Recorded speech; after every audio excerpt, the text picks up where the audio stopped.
qu'il y a de neuf à gauche? Eh bien, il y a, oui, une nouveauté, un nouveau mouvement, Génération.S, le mouvement créé autour de Benoît Hamon, qui est notre invité. Et puis ensuite, nous parlerons avec des parlementaires de la gauche ou des gauches dans leur diversité, France Insoumise, socialistes, communistes. Qu'est-ce que peut, dans l'état de faiblesse qui est le sien, qu'est-ce que peut la gauche à l'Assemblée nationale? Mais d'abord, Benoît Hamon, merci d'être là. Nous avons une bonne heure ensemble. Vous avez 50 ans. Vous avez commencé à vous engager en politique. Vous aviez 19 ans et vous avez fait, puisque vous l'avez quitté cet été, 31 ans de Parti socialiste, c'est beaucoup. Vous avez été président du mouvement des jeunesses socialistes, vous avez été député européen, porte-parole du Parti socialiste, député des Yvelines dans la dernière législature, durant laquelle vous avez été également ministre délégué à l'économie sociale et solidaire et à la consommation, c'est ça, et ensuite ministre de l'Éducation nationale, de l'enseignement supérieur et de la recherche. Tout ça une fois dans le gouvernement de Jean-Marc Ayrault, puis dans le gouvernement de Manuel Valls. Il y a eu une primaire à l'élection présidentielle autour du Parti socialiste. Vous l'avez gagnée, mais après, vous avez perdu la présidentielle, où vous l'avez fini en 5e position avec 6,35% des suffrages exprimés.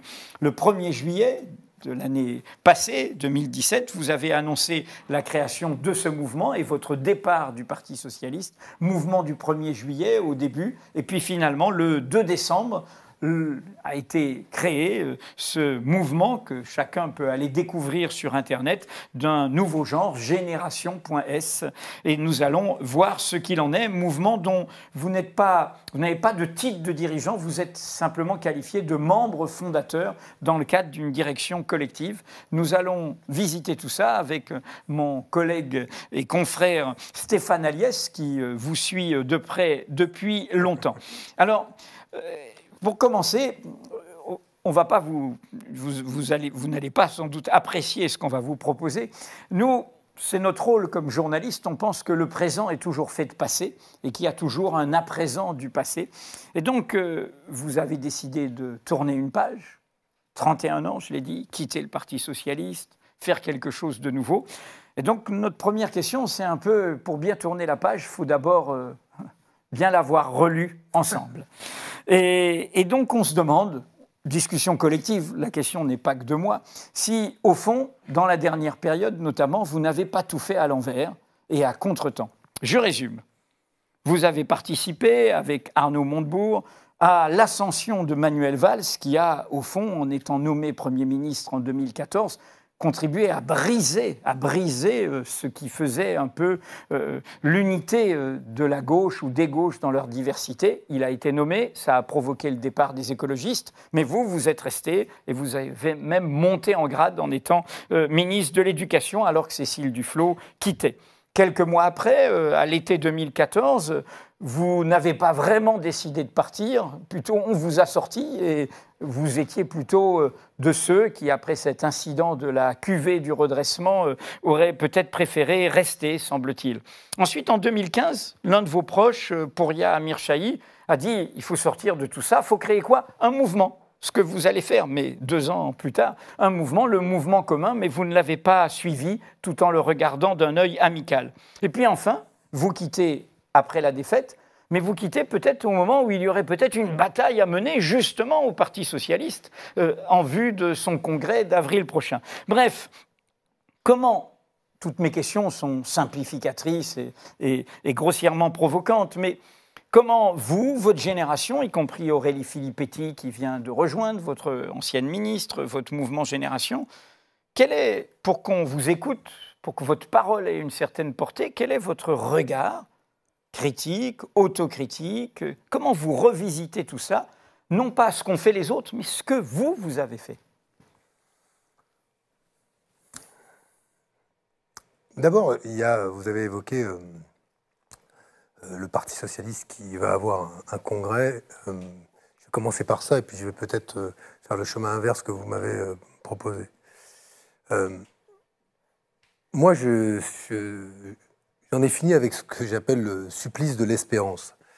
Essayer d'espérer qu'au prochain congrès, il y aurait enfin la prise de conscience qui conduirait à ce qu'une majorité éclairée, inscrite délibérément dans le rassemblement de la gauche, porte enfin le Parti socialiste là où je souhaitais qu'il aille. Donc, pour moi, je leur souhaite bonne chance, mais cela ne me regarde pas. J'espère juste que ce parti se dotera d'une orientation et d'une direction qui continueront à l'inscrire dans la gauche. C'est tout ce que je demande.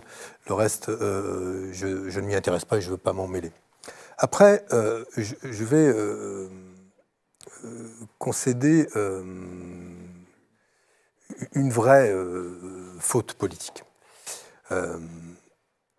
En 2014, non pas en 2014, oui en 2014, quand je décide de rester au gouvernement, je le fais avec la conviction que nous avions, même si elle était fragile avec Arnaud Montebourg, qu'il pourrait y avoir un tournant sur les politiques européennes, en raison du poids politique qui serait le nôtre dans ce nouveau gouvernement, et parce que, aussi, il y a la possibilité, pour moi, d'être ministre de l'Éducation, ce qui, à gauche, c'est un peu comme le ministère de l'Intérieur à droite, mais à gauche, la possibilité de travailler à ce que l'école de la République ressemble à cette école de l'égalité, à une école qui fabrique des égaux, c'était pour moi une opportunité très forte. Et rapidement, et c'est là le point de désaccord que j'ai avec vous, puisque j'espère que l'histoire, d'ailleurs là-dessus, en tout cas les faits me donneront raison, c'est que moi je me rends compte avec Arnaud Montebourg qu'en fait le poids politique qui est le nôtre et finalement n'est que chimère et que pour l'essentiel, on va assister à une accélération de l'agenda social-libéral qui avait commencé déjà avec la préparation du CICE sous Jean-Marc Ayrault, etc., etc. Et donc on a ce rendez-vous de Frangy, et à ce moment-là, il y a le départ, et je le dis, je n'ai pas du tout été réticent à partir, je n'étais pas très à l'aise avec la forme du départ, ce côté un petit peu tumultueux, ce vacarme, sans qu'on contrôle vraiment les messages. Mais par contre, je l'ai dit au président de la République comme au Premier ministre que je ne souhaitais pas rester là où il me l'avait proposé.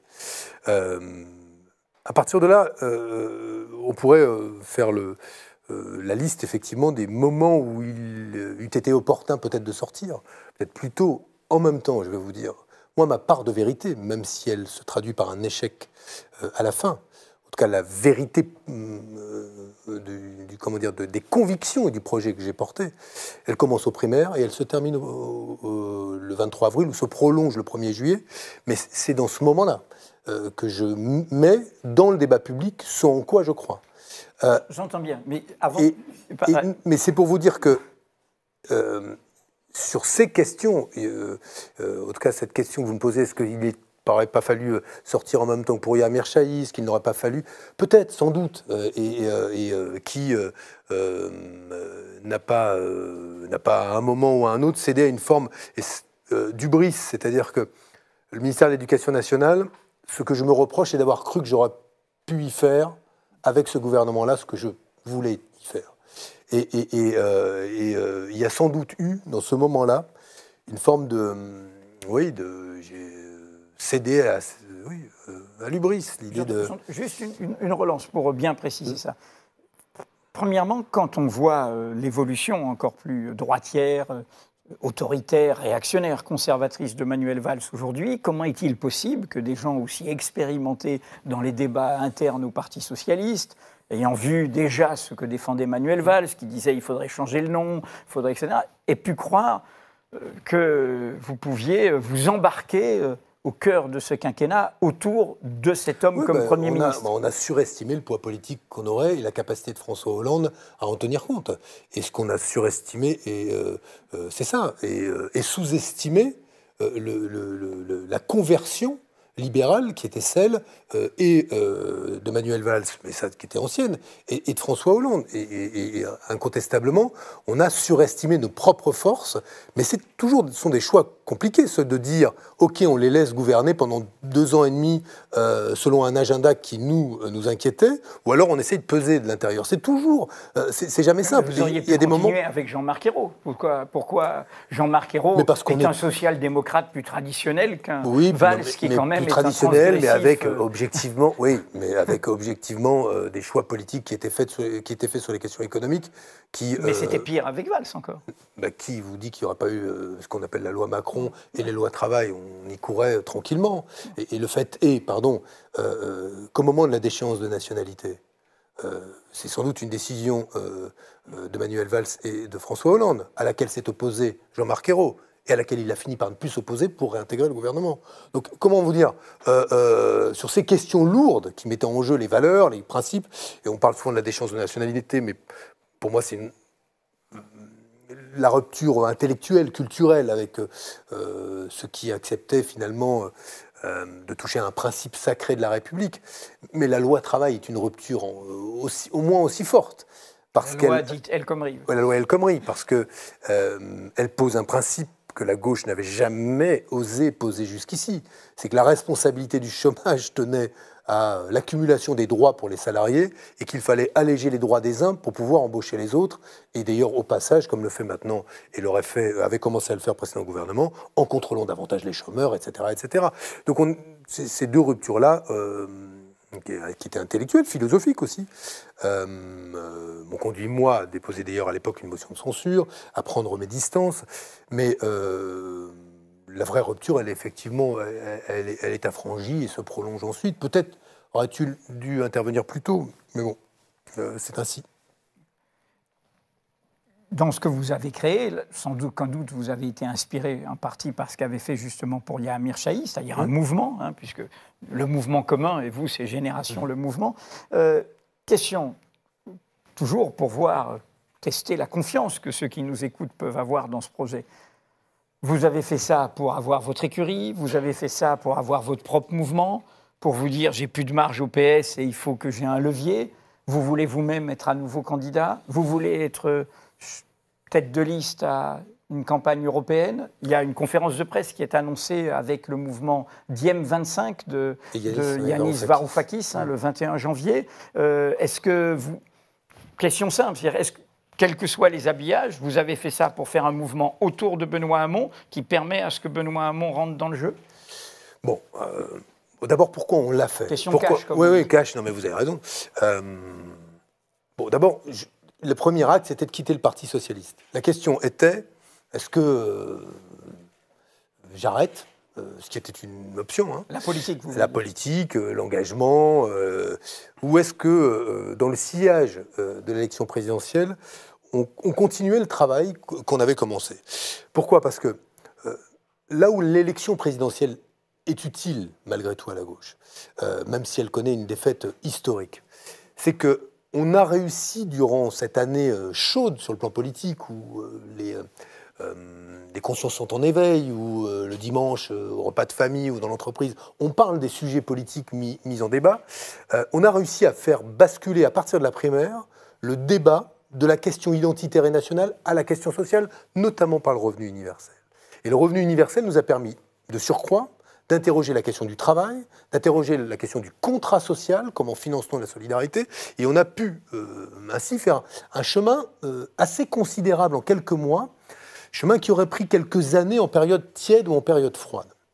Et la question qu'on s'est posée collectivement, ceux qui m'avaient accompagné pendant la primaire, ceux qui nous ont rejoints et ont cheminé avec nous, notamment les écologistes ou certains écologistes, c'était de savoir comment poursuivre. Et il me semblait, et il me semble surtout, et ça j'en suis convaincu, c'est pour moi une certitude politique, que le cycle de la social-démocratie était de surcroît achevé, terminé. Ce qui ne veut pas dire qu'une gauche de gouvernement ne va pas se reconstituer. Et quand je dis gauche de gouvernement, je ne lui prête pas les traits du renoncement, de la résignation ou de la trahison, parce que c'est comme ça que c'est entendu maintenant, gauche de gouvernement. C'est-à-dire qu'il y aurait gauche contestataire et gauche de gouvernement. La gauche contestataire qui se tiendrait à l'écart du pouvoir, celle de gouvernement qui le voudrait si fort qu'elle en renoncerait à être de gauche. Donc l'idée, c'est simple, c'est de mettre en place ou de reposer les termes d'un projet politique qui s'inspire pour partie de ce qui a été fait dans l'élection présidentielle, mais pas que. Il n'y a pas un totem ou des totems qui seraient on ne touche pas à ce qu'on a pu défendre pendant la primaire, mais au contraire, tout ça étant versé au débat, et pour essayer finalement de construire un mouvement autour de 4 idées, ou en tout cas de la dénonciation de 4 mensonges pour commencer, en se définissant par rapport à ce qui existe. Le premier mensonge, c'est que la croissance fait le bonheur. La croissance du PIB, de la richesse matérielle, assurerait, à travers la prospérité financière, le bonheur des individus. Et la première chose que l'on veut dire, c'est que non seulement il n'y a pas de corrélation entre le bonheur des individus et la croissance du PIB, mais quand de surcroît elle est si inégalement répartie et qu'elle se fait au prix d'une remise en cause de notre cadre de vie, de nos écosystèmes, de la biodiversité, bref, de l'avenir de la planète, ce modèle de développement-là n'a plus de sens et donc il faut lui penser une alternative qui va progressivement se mettre à l'œuvre. Le deuxième mensonge, c'est que le libéralisme réduit le chômage et la pauvreté. Il peut réduire momentanément le chômage, mais au prix d'une augmentation de la pauvreté, et surtout il creuse à ce point les inégalités que le système en devient, à nos yeux, totalement fou, au point qu'aujourd'hui, avec la financiarisation du capitalisme, on en arrive à remettre en cause le financement par l'impôt des mécanismes de solidarité et qu'il est donc nécessaire, à nos yeux, de repenser le contrat social. D'où le revenu universel, d'où une nouvelle fiscalité au service de la solidarité. On avait évoqué la taxe robot, etc., mais plein d'autres choses, qui est la deuxième alternative. Le troisième mensonge, c'est que la République fabrique des égaux. Et ce n'est plus vrai. Que la République fabrique des égaux. Des égaux. En tout cas, l'égalité. La cinquième n'en fabrique plus. Avec si peu de services publics, encore moins. Et que la question aujourd'hui de l'accès aux services publics et de la manière dont nos services publics nous protègent de manière équivalente, que l'on habite Roubaix, Paris 7e, un arrondissement cossu de Marseille ou Trappes, cette question-là se pose. La question de la réussite scolaire et des chances qu'offre à chaque enfant la République de pouvoir s'épanouir et de s'affranchir de sa condition sociale d'origine ne sont pas là encore les mêmes. Et sur ces grandes questions, là, il y avait un beau débat à faire sur la République et qui ne se résume pas à la manière dont il a été envisagé depuis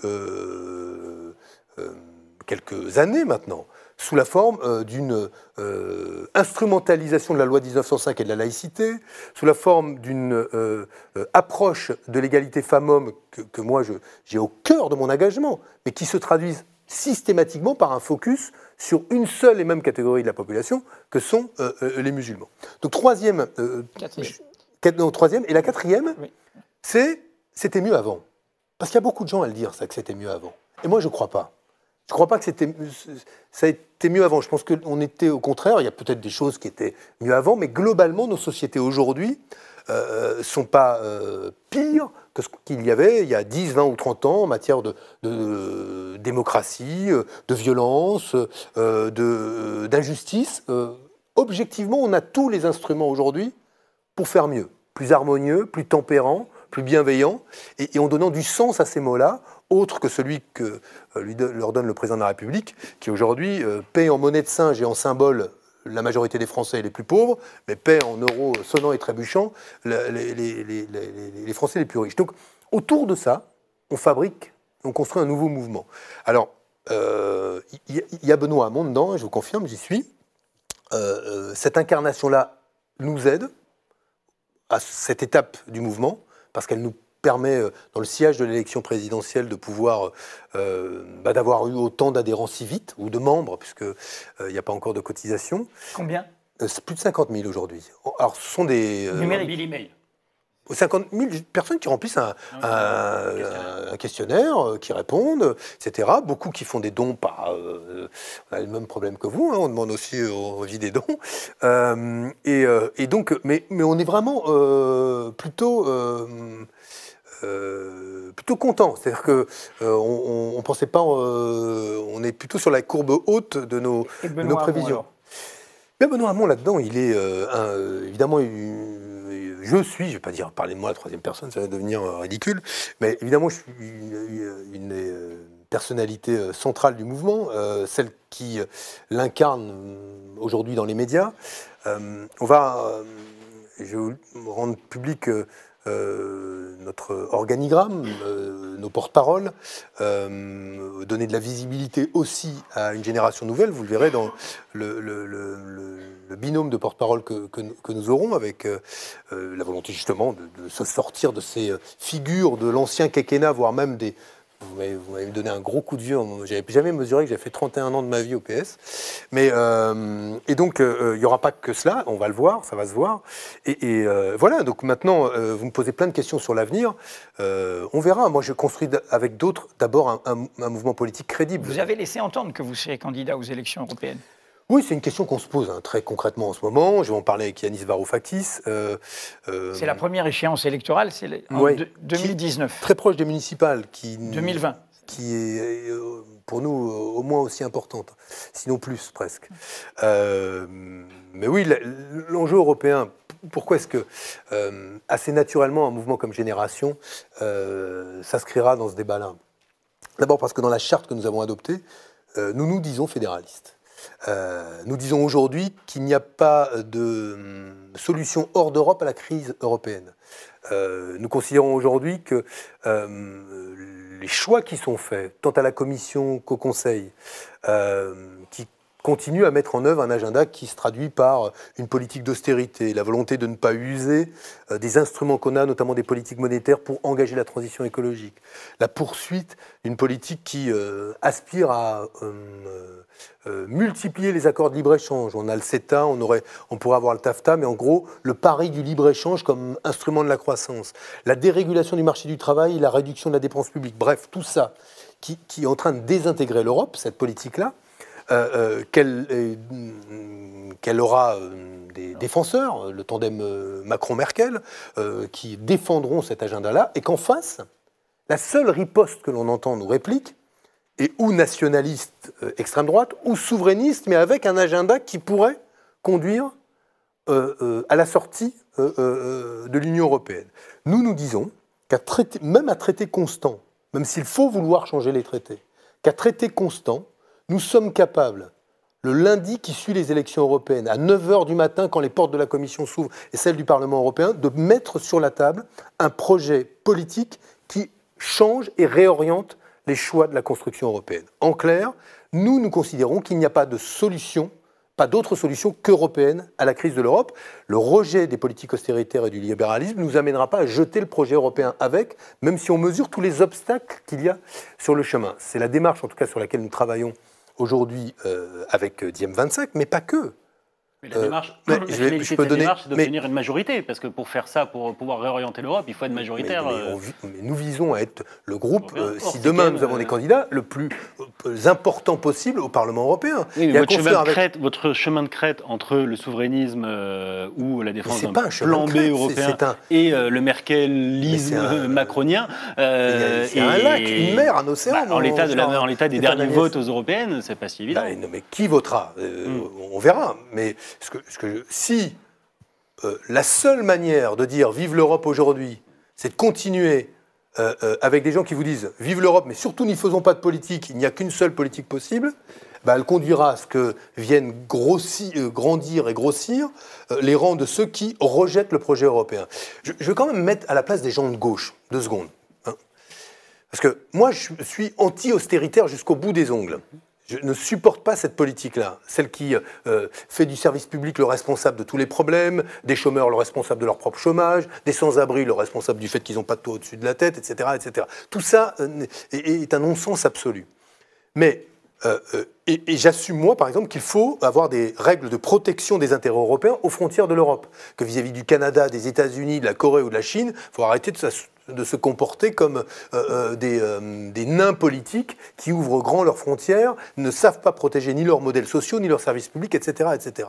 Pour autant, dire cela, est-ce que ça doit nous conduire à dire, écoutez, pour faire de la politique, puisque nous ne pouvons pas en faire au niveau européen, il faut retrouver des marges de manœuvre au niveau national. Dites-moi, dans l'état d'urgence climatique dans lequel nous sommes, si nous engagions un processus de sortie de l'Europe, quelles seraient les marges de manœuvre que nous trouverions au niveau national pour pouvoir engager la conversion écologique de notre économie?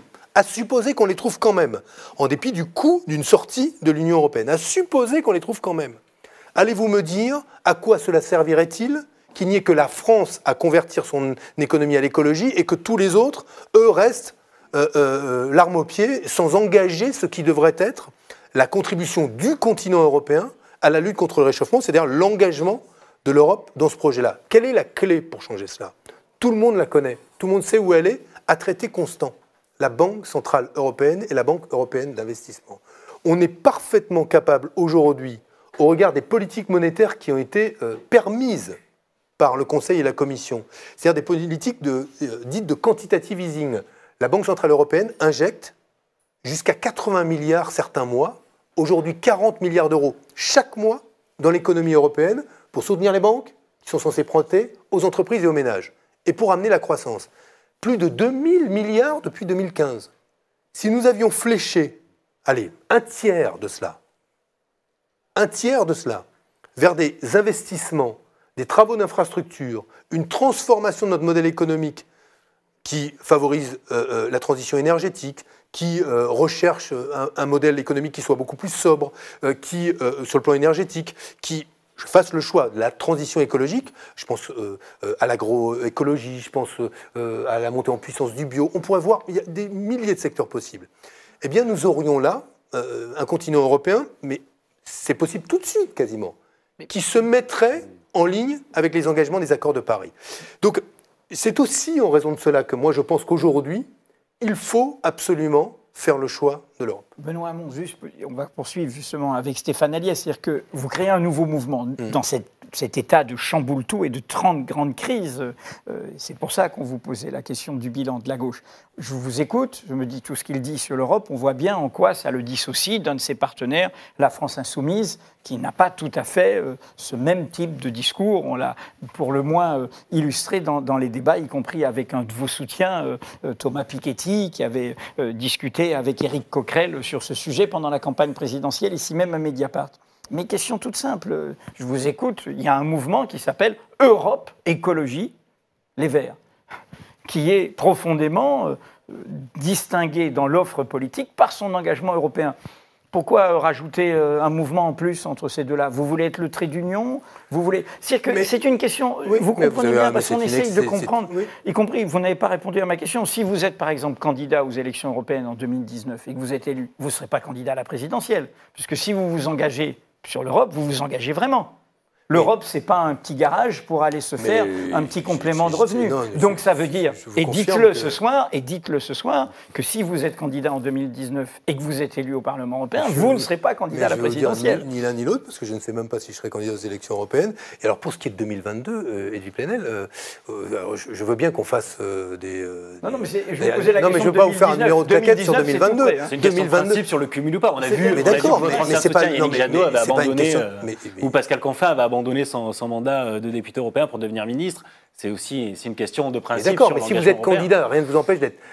C'était pas une question de cumul. C'était ce que disait Edwy Plenel, c'est si vous êtes député européen, est-ce que vous c'est la volonté d'Edwy Plenel d'avoir du buzz et qu'on soit repris. Dans le fonctionnement des institutions européennes, honnêtement, français s'investissent vraiment dans l'Europe. Vous avez entièrement raison. Mais sauf que si on peut avoir un président de la République qui demain pense, vu le poids du Conseil aujourd'hui dans les institutions européennes, qu'il faut et faire changer les traités et modifier le cours des... pas les deux. Non, mais ce que je veux dire, c'est que même en termes d'efficacité, ce serait un non-sens que de dire bon, écoutez, je préfère rester au Parlement européen plutôt que d'être président de la République, surtout sur la question européenne. Moi, je veux le renforcement du Parlement européen, mais je sais ce qu'est le poids du Conseil. Ce qui ne veut pas dire que je suis candidat à l'un ou à l'autre. J'essaie de faire un raisonnement à partir des faits et de ce que sont les pouvoirs que les traités donnent et au Parlement et au Conseil aujourd'hui. Je reviens sur Europe Écologie Les Verts. Qu'est-ce qui vous distingue d'eux? Mais pas grand-chose sur pas mal de sujets. Pas grand-chose sur pas mal de sujets. Mais alors j'ai des nuances sur certains sujets, parce que d'abord, Europe Écologie Les Verts, c'est divers, ça ne vous a pas échappé, qu'il y a des personnalités... Comme le Parti Socialiste, pour le moins, et peut-être moins. Oui, mais vous y fûtes longtemps. Mais j'y ai été, mais voilà. Mais j'espère que ça restera si divers. Je n'ai pas l'impression que ce soit finalement si divers sur le fond, aujourd'hui, des options qui sont proposées. Moi, il me semble aujourd'hui que le privilège, finalement, que nous offre à nous Emmanuel Macron, en dehors d'entretenir les privilèges de ceux qui en avaient déjà beaucoup, c'est la liberté avec laquelle on peut échapper aux enclos auxquels on appartenait. Et je sens cette aspiration aussi forte à Europe Écologie Les Verts qu'elle est forte au Parti Socialiste. C'est-à-dire la possibilité demain d'imaginer construire un mouvement qui n'est pas forcément Génération. Moi, je ne dis pas que le point d'arrivée de tout ce qui chemine à gauche, c'est Génération. Je m'inscris même dans la volonté que demain nous bâtissions une maison commune dont je dis que Génération pourrait être une des poutres, mais dont je n'exclus a priori personne. Moi, je ne suis pas là pour dire qui a le droit de participer à la discussion. Tout le monde est bienvenu. Et il y a déjà des discussions qui existent. La question qui nous était posée à nous, c'est pensions-nous être utiles à la reconstruction de la gauche, à la manière dont la tradition socialiste pouvait harmonieusement vivre avec la tradition de l'écologie politique en restant les uns chez les écolos, les autres chez les socialistes. Moi, j'ai pris ma décision. Des écologistes prendront peut-être des décisions semblables aux miennes, j'en sais rien, on verra. Il y en a qui en ont déjà prises. Mais vous avez pris deux figures, vous avez Noël Mamère et... Oui, il y a Yves Contasso, Claire Monod, il y a Cécile est venue nous voir le 2 décembre au lancement, on verra ce qui se passera. Oui, Cécile Duflot, mais moi je ne suis pas là pour vider les appareils. Nous construisons quelque chose dans lequel on autorise la double appartenance, on n'est pas sectaire, on est plutôt dans une logique qui est de prendre le meilleur de ces organisations et de ces traditions politiques et philosophiques, et on construit. Et cette liberté-là, moi, je l'échangerais maintenant pour rien au monde. Elle est trop précieuse, surtout dans la manière avec laquelle on peut rentrer dans des débats qui étaient des débats jusqu'ici tellement codés, tellement ritualisés qu'on était impuissants dans nos appareils respectifs. Donc moi, je ne suis plus dans un enclos. Est-ce que pour autant, Europe Écologie Les Verts, en tant que telle, comme formation politique, n'a pas vocation demain à être un partenaire naturel de Génération, par exemple, aux élections européennes, si nous y allions? Évidemment que oui. C'est même l'inverse, c'est que si vous n'arrivez pas à faire liste commune, ce sera un échec, justement, dans la volonté d'incarner la troisième voie européenne. Moi, je le souhaite. Je le souhaite et je le dis publiquement, comme je le souhaite avec les communistes s'ils le souhaitent, comme je le souhaite avec Varoufakis, comme je le souhaite avec des grands mouvements avec lesquels nous commençons à discuter au niveau européen, des gens de Die Linke, des gens du SPD qui ne sont pas très contents de ce qui vient de se passer pour l'Allemagne, la gauche italienne qui se restructure, les gens de Syriza en dépit de Yanis et des oppositions entre Varoufakis et Tsipras qui existent. Je pense qu'il faut qu'on se retrouve. Moi, j'ai envie de discuter avec les Verts européens. Notre mouvement se reconnaît dans la charte des Verts au niveau mondial. C'est inscrit dans cette tradition-là, comme dans la tradition de gauche. Moi, j'ai pas envie pour être très clair, nous sommes au carrefour de cela et on essaye, et aujourd'hui nous construisons d'ailleurs, je sais pas, nous construisons un projet politique qui s'inspire de ces traditions européens, fédéralistes, et inspiré des traditions et socialistes et celles de l'écologie politique. Est-ce qu'on peut dire que c'est ce que vous venez d'expliquer, c'est votre point de distinction, de différence, voire de divergence avec Jean-Luc Mélenchon et la France insoumise? Écoutez, celui-là en est un. Je pense que dans le rapport au travail, nous en avons un autre. C'était intéressant le débat sur le revenu universel, parce qu'il nous a interrogés sur la place que nous voulions donner au travail dans nos sociétés.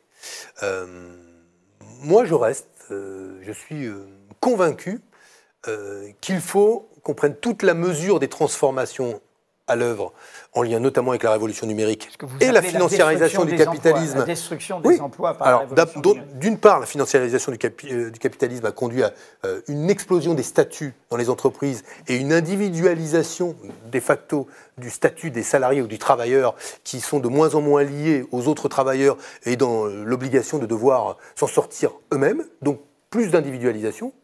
Et d'autre part, la révolution numérique, elle vient avec les opportunités qu'elle offre, incroyable pour nous améliorer notre vie, pour commencer à améliorer la vie de ceux qui vont bien. J'espère aussi un peu améliorer la vie de ceux qui vont moins bien. Mais il y a des opportunités incroyables dans la santé, dans le domaine des transports, des mobilités, de l'écologie. Tout ça est formidable. Et en même temps, on voit que dans tous les secteurs, l'impact en termes d'emploi, tant qu'on restera chapeauté et dominé par un système dans lequel on réduit au maximum les coûts pour maximiser le rendement de l'investissement en capital, eh bien, il y aura des destructions par millions d'emplois.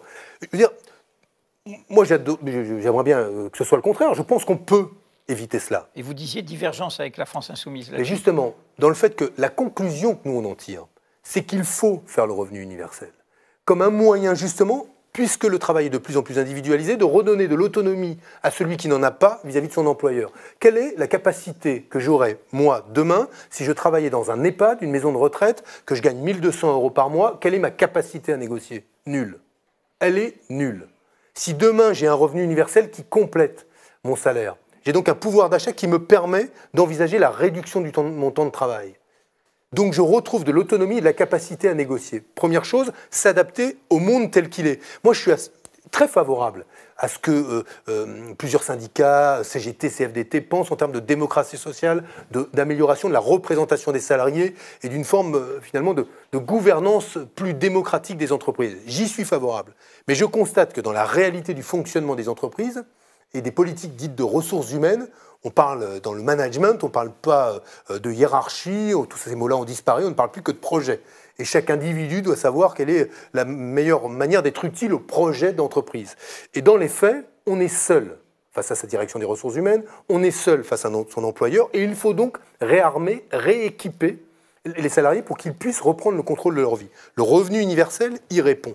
Et en outre, il s'intègre à une vision de la société qui, et ça c'est révolutionnaire, vraiment, considère que ce n'est plus l'emploi qui a le monopole du travail, qu'on peut travailler quand on est bénévole, qu'on peut travailler quand on est chez soi, et que ce travail-là mérite une forme de reconnaissance à travers le revenu universel. On change l'approche qui voudrait qu'il n'y a que par l'emploi qu'on travaille, quand on est producteur, oubliant que dans toute une série d'activités de la vie, on crée du lien social, on produit, on travaille, et que cela justifie que la société se penche sur cette réalité-là et imagine de quelle manière assurer le minimum pour vivre dignement à tous ceux qui travaillent, quelle que soit la forme de ce travail. Donc sur ces questions-là, je crois que Génération est en avance.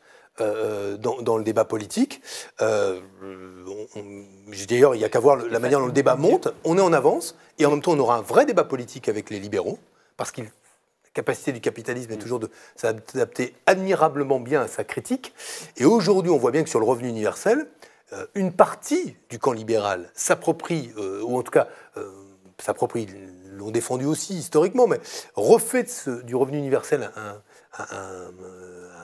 un étendard, mais avec la volonté de dire bon, écoutez, on vous donne 500 € et c'est pour solde de tout compte, soignez-vous, habillez-vous, logez-vous, et qu'on n'entende plus parler de sécurité sociale ou de quoi que ce soit, c'en est fini. Donc on a des batailles politiques à mener, et celle-là en est une immense, parce que se joue le contrat social. Question sur l'identité. Voilà, pour revenir juste au mouvement, vous dites on est en avance. Je renvoie nos lecteurs sur les débats passionnant sur le revenu de base universel. On a fait beaucoup, vous le tapez dans le moteur de recherche, on a fait beaucoup d'articles et de débats avec certains de vos proches et d'autres qui contestaient et qui appréciaient. Mais juste pour revenir au mouvement, vous dites on est en avance. Et qu'est-ce que c'est aujourd'hui donc, Génération, le mouvement? Vous nous disiez 50 000 adhérents et on remplit un fichier d'inscription. Est-ce qu'à un moment donné on passe à l'adhésion ou pas? Vous nous parliez, avant qu'on commence, de la mise en place d'une direction par tirage au sort. Mais après, concrètement, à la base, on va faire quoi là-dedans? Parce qu'il y a un autre mouvement, et d'où il parlait pour Yahya Mirchahi du mouvement commun, mais il y a quand même le mouvement de la France Insoumise qui est aussi construit comme un mouvement, qui est finalement très horizontal tout en étant très vertical. Comment on peut être très horizontal et très vertical? On est ou l'un ou l'autre, en fait. En tout cas, avec des comités de base. Des groupes d'appui, comme ils disent, qui sont déjà sur le terrain. C'est là où, quand je vous dis on est en avance sur les idées, mais sur le terrain, sur le militantisme, qu'est-ce que c'est aujourd'hui Génération? Moi, je ne vois pas beaucoup d'affiches Génération, je ne vois pas beaucoup de débats. Je vous confirme, parce qu'on n'en a pas, et que c'est peut-être pas sur des affiches que vous nous verrez en premier. On a aujourd'hui des centaines de comités locaux qui se sont constitués, plusieurs par ville, ça dépend, dans les grandes villes, qui animent le débat politique, ont leur propre ordre du jour, priorité, font vivre le débat sur nos plateformes. On a des plateformes d'échange et participatives, tout ça marche plutôt bien, mais nous sommes un mouvement très jeune. On a 4-5 mois, qui se construit, dont les prochains rendez-vous sont en juin, sous une forme qu'on n'a pas encore arrêtée. On réfléchit peut-être à faire un festival, on va voir, mais on en fera aussi un moment où on va arrêter notre démocratie interne, notre fonctionnement, la manière dont on peut concilier l'horizontalité et l'efficacité. Donc chez vous, il y aura un droit de tendance au sein de Génération? Mais écoutez, je ne vais pas répondre à cette question. Mais je ne vais pas répondre à cette question. Lui, il en a eu soupé. Pas pour y échapper, mais parce que je ne la connais pas encore, cette réponse. Je m'explique. Nous tirons au sort, la semaine prochaine, 30 membres qui vont du mouvement, qui vont constituer le deuxième pan de la coordination du mouvement. Il y a 30 membres qui ont été élus par notre événement constituant le 2 décembre au Mans, dans lequel vous parlez de noms tout à l'heure. Il y a Noël Mamère, Guillaume Ballas, Isabelle Thomas, des gens plus jeunes, etc. Bon bref, je ne vais pas donner les noms. Et il y aura 30 membres donc tirés au sort. Quelles seront leurs tâches? Et quand nous avons arrêté ça le 2 décembre, préparer l'événement de juin. C'est-à-dire de quelle manière, quel est le mouvement que nous souhaitons. C'est-à-dire cette horizontalité que nous voulons tous, comment fonctionne-t-elle, quel est le droit d'initiative des comités, comment font-ils qu'un débat devienne national, bref, toutes ces questions-là, pour quel temps désigne-t-on nos dirigeants, comment choisit-on nos candidats, etc., etc. Bref, ils vont être en charge de cela, et ils sont tirés au sort pour une période d'1 an. Nous, notre mandat, il s'arrête dans 6 mois. Donc, de facto, ils sont les garants de la continuité, du mouvement. Vos mandats seront renouvelables, j'imagine, quand même. Mais évidemment, mais il y aura à nouveau une coordination en juin prochain. Mais leur rôle ne va pas être symbolique. Il va être déterminant dans la préparation de cet événement qui sera celui de juin pour notre mouvement. Et de surcroît, ils seront associés aux discussions de la coordination. Je prends un exemple.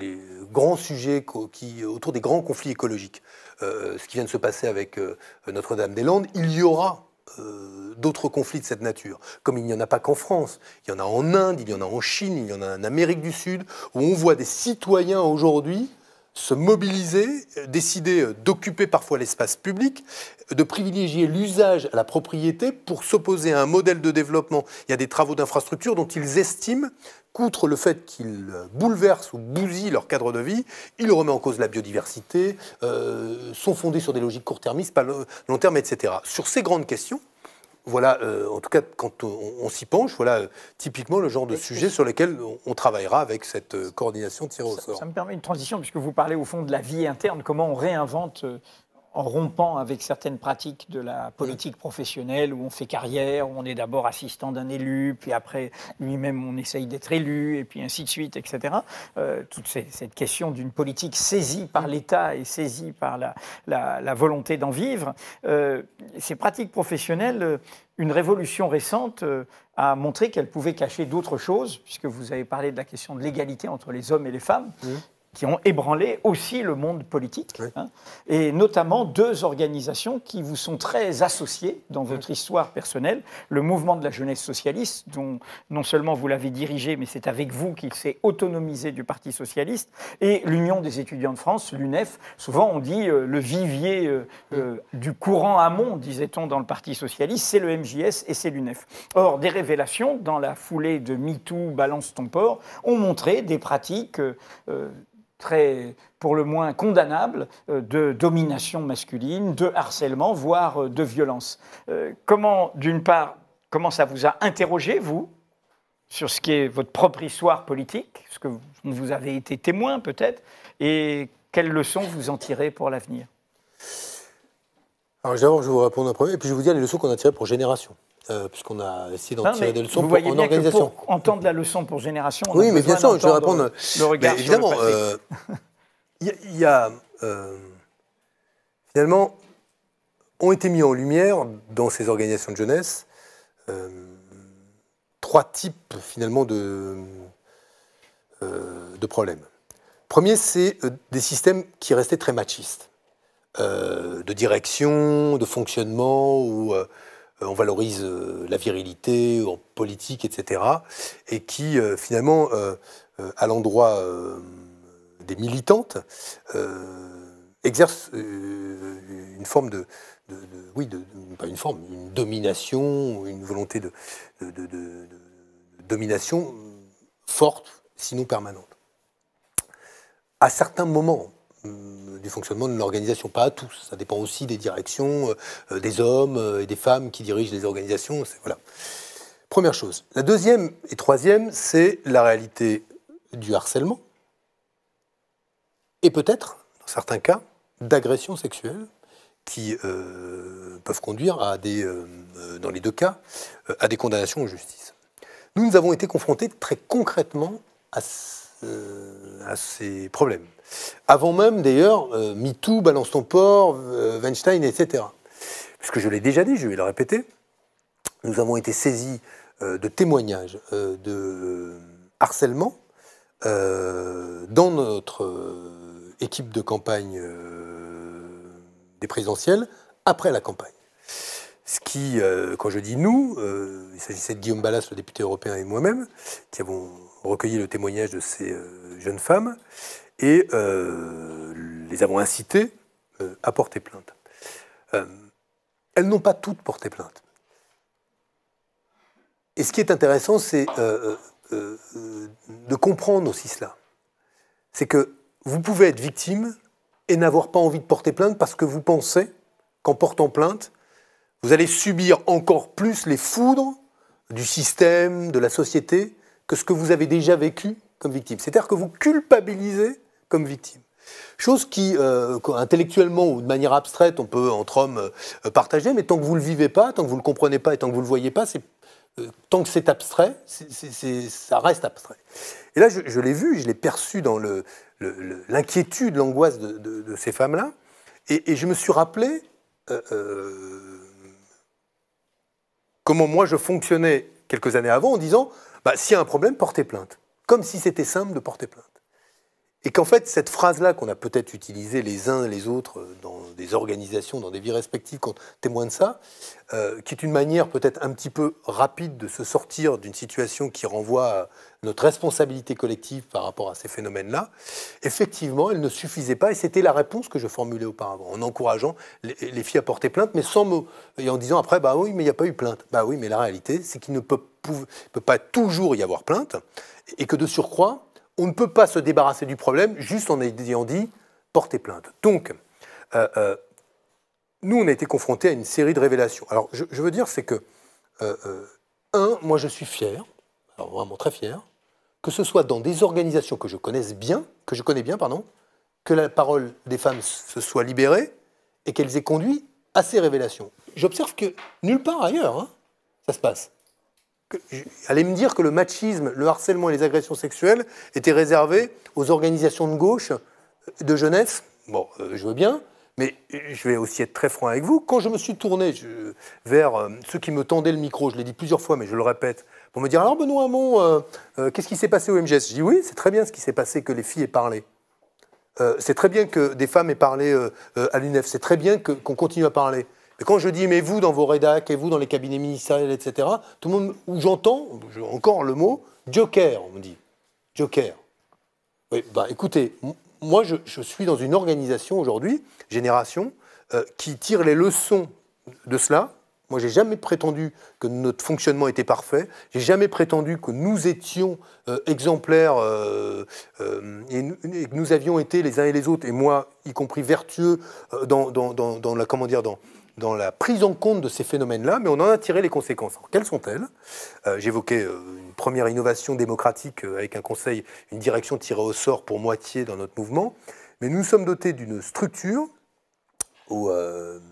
indépendante de la direction qui va assurer la formation, l'information de nos membres et accueillir les témoignages s'il y en avait pour toute forme de discrimination, de harcèlement ou d'agression sexuelle. C'est un comité qui existe à côté de la direction, de façon à ce que la direction d'un mouvement qui fait vite, mais vous interrogez toutes les organisations, s'interrogent quand il y a un événement comme celui-là, sur se dire « Ouh là là, mais c'est pas bon du tout pour le mouvement que ça arrive ».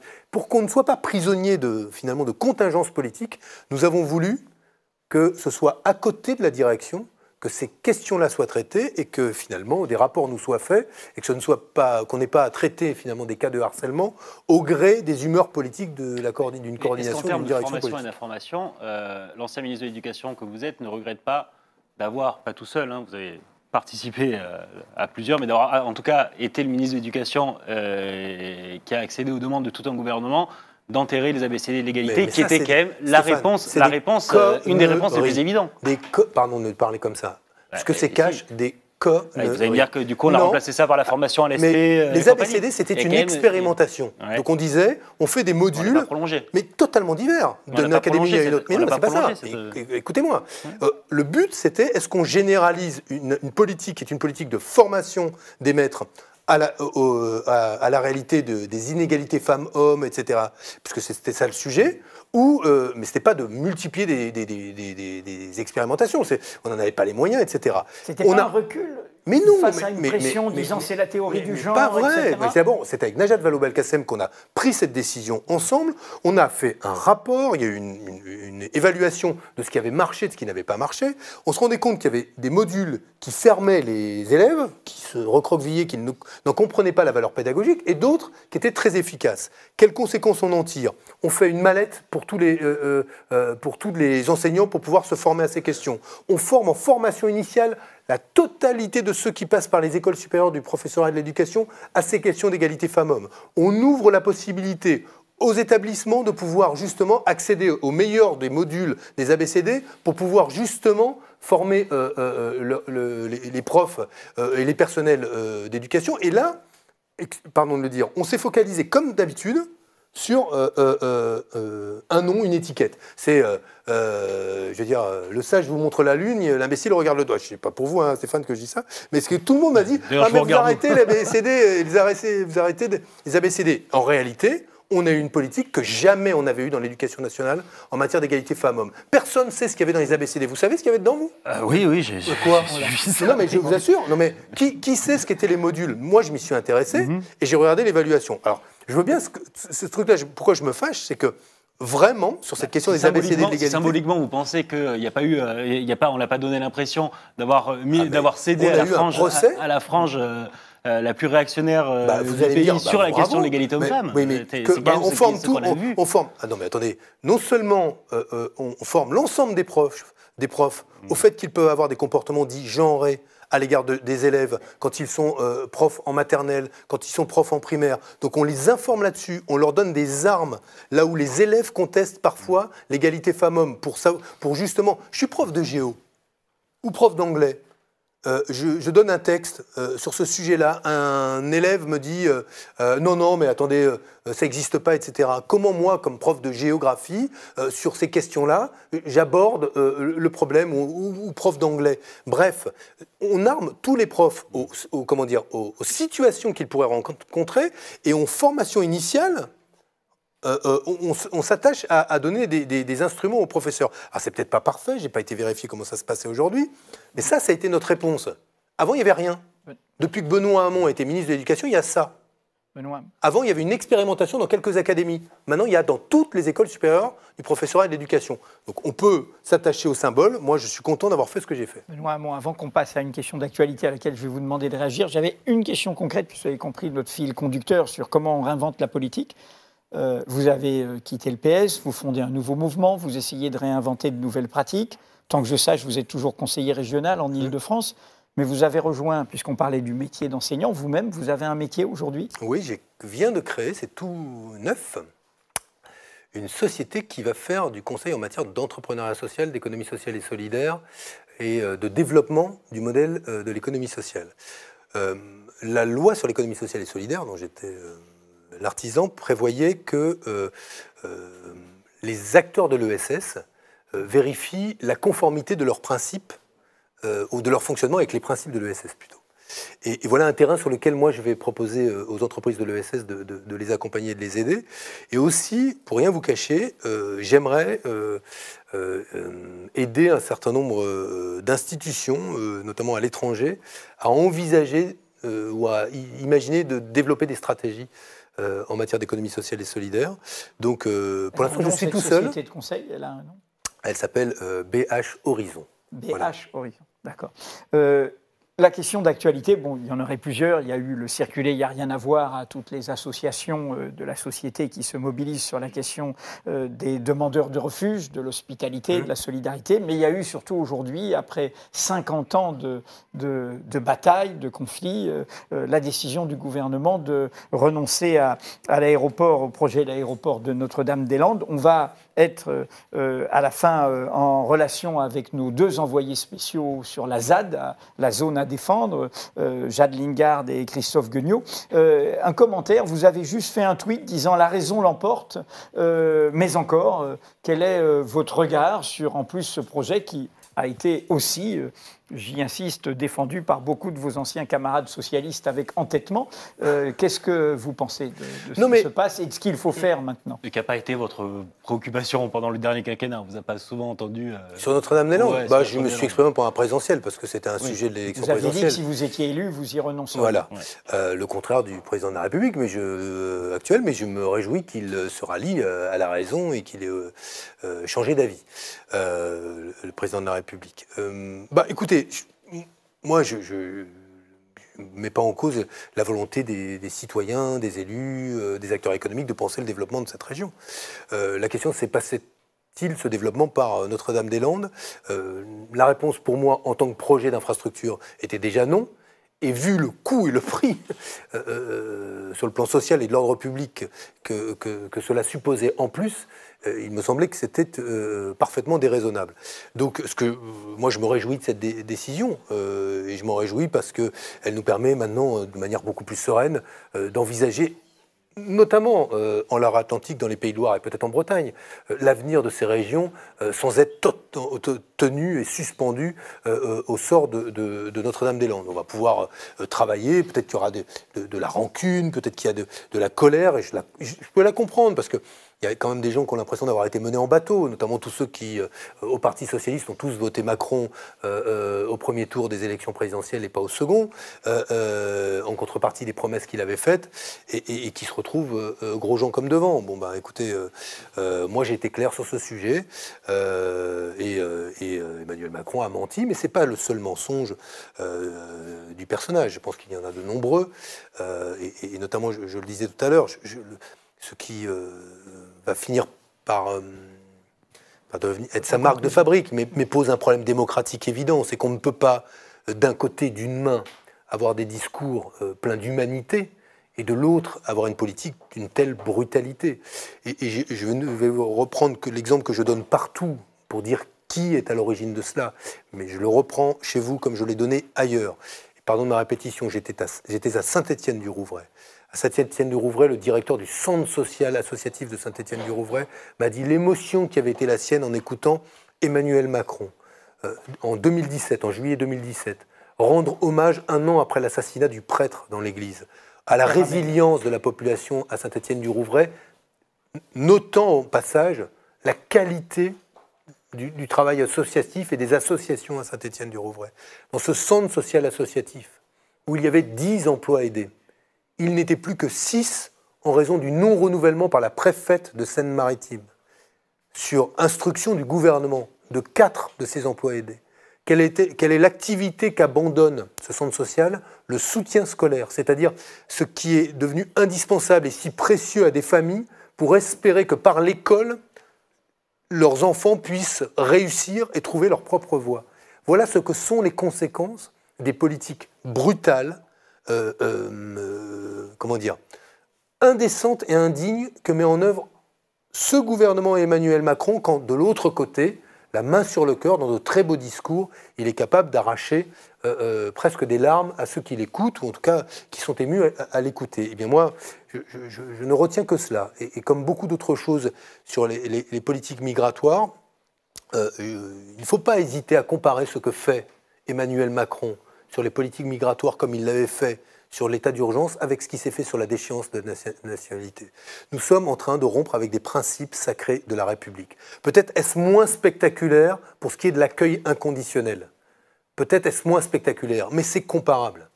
C'est qu'aujourd'hui, le président de la République française, qui est celui qui est le garant des lois, de l'état de droit, est en train de restreindre les libertés fondamentales et de remettre en cause des principes sacrés de la République. Concrètement, durement, brutalement, de manière tangible. La réalité, c'est quand on se cogne, je crois que c'est Lacan qui disait ça, eh bien on s'y cogne à la réalité d'Emmanuel Macron. Et elle est dure, elle est brutale. Alors ça vaut que quelques libéraux qui pensent que les ordonnances travail font pas de mal se réveillent sur les politiques migratoires, je pense à Pisani-Ferry, quelques autres, très bien, c'est bien qu'ils se réveillent là-dessus. Je le dis à un certain nombre d'éditorialistes et de journalistes, ça avait commencé avant que Pisani-Ferry fasse une tribune, la contestation de ces politiques-là. Notamment sur Mediapart. Oui, notamment sur Mediapart, et disons-le, de la part des associations. C'est-à-dire quand du Secours catholique à la Fondation Abbé Pierre, Emmaüs, Médecins du Monde, la FNARS, quittent le bureau du ministre de l'Intérieur tant ils sont choqués par les propos et les politiques du ministre de l'Intérieur. C'est pas l'UNEF qui quitte le bureau du ministre de l'Éducation, ça on connaît, c'est du classique. Mais là, on parle d'associations qui ont une tradition de dialogue avec. Là, elles toutes, et qu'elles font un recours pour dénoncer cette circulaire. On voit où se situe la rupture. Et je le dis, quand on prend l'épisode d'avant sur l'intégration au droit commun de l'état d'urgence, d'autres associations tout aussi respectables, toutes les associations de défense des droits de l'homme, dénonçaient cela. Et je veux dire qu'il faille attendre qu'il y ait une tribune. Je respecte ceux qui ont fait la tribune, je me réjouis qu'ils la fassent. Mais ils se réveillent bien tard par rapport aux restrictions des libertés fondamentales. Oui, bon, ils le savent. Ils n'ont pas attendu. Merci Benoît Hamon. Vous avez reçu il y a un an au moment de la campagne présidentielle. Là, bon, on va suivre toutes les étapes.